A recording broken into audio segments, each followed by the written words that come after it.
ગુજરાતમાં ભાજપની ભવ્ય જીત થતા ગાંધીનગર કમલમ ખાતે ઉજવણી કરાઈ। 5 રાજ્યોની વિધાનસભાની ચૂંટણીના પરિણામમાં ભાજપે 3 રાજ્યોમાં બાજી જીતી લીધી છે। પશ્ચિમ બંગાળ, પુડુચેરી અને આસામમાં ભાજપની ભવ્ય જીત થતા દેશભરમાં ઉજવણીનો માહોલ છે। ગુજરાત ભાજપે પણ વિજયની ઉજવણી કરી હતી। ગાંધીનગરનું ભાજપના કાર્યાલય જય શ્રી રામના નારાઓથી ગુંજી ઉઠ્યું હતું।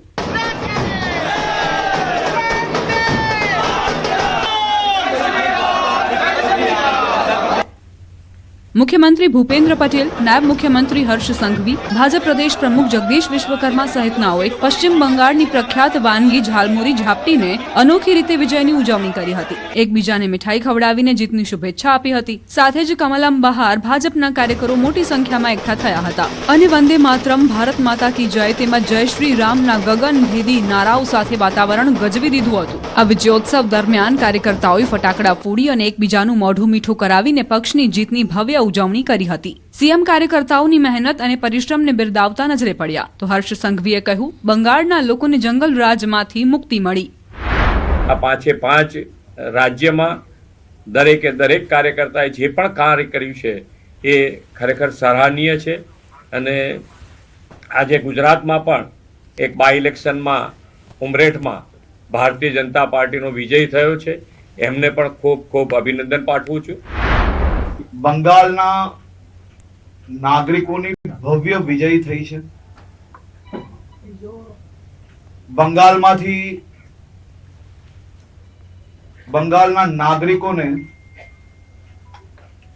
हवे जंगल राजमांथी मुक्ति मळीने एमनी पोतानी सरकार, पोताना नेताओ ए आवनारा दिवसोमां बंगालना खूने सुधी बंगालना प्रत्येक नागरिकोना हितमां केंद्र सरकार, राज्य सरकारनी बधी ज योजनाओनो लाभ पहोंचाडवानो। हजू 7 दिवस गुजरातमां गरमी आकाशमांथी अगन वर्षा वरसावशे। एप्रिलના અંતિમ અઠવાડિયાથી આગના ગોળા વરસવાનું શરૂ થયું છે તે મે માસમાં પણ યથાવત છે। 43 ડિગ્રી તાપનું ટોર્ચર ગુજરાતીઓએ સહન કરવું પડી રહ્યું છે। રવિવારે પણ સૂરજદાદા ફૂલ ફોર્મમાં જોવા મળ્યા।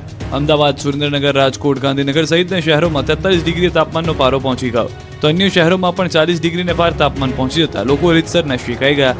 તાપમાનનો પારો ઊંચકાતા લોકો ગરમીથી ત્રાહિમામ પુકારી ઉઠ્યા। પશ્ચિમી દિશા તરફથી ફૂંકાતા ગરમ પવનોને કારણે ગરમીનું જોર વધ્યું છે, જેના કારણે દિવસ દરમિયાન તાપમાનમાં સતત વધારો નોંધાઈ રહ્યો છે।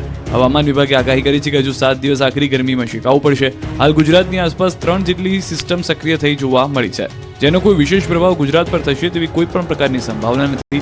દરિયાકાંઠા વિસ્તારમાં તેજ પવન ફૂંકાઈ શકે છે। અમદાવાદમાં યલો એલર્ટ પણ આપવામાં આવ્યું છે।